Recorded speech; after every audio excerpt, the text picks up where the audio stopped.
Aris Chica, Donnie Pangilinan na pagod na GF question sinagot ng diretso.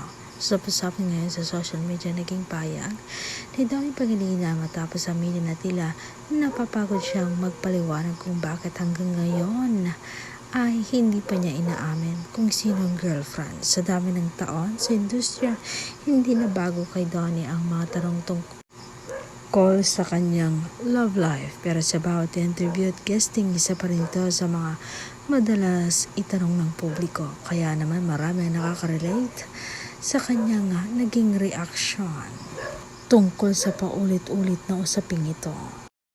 Ayon sa aktor, mas gusto niya raw na pribado ang kanyang love life upang hindi masira ito.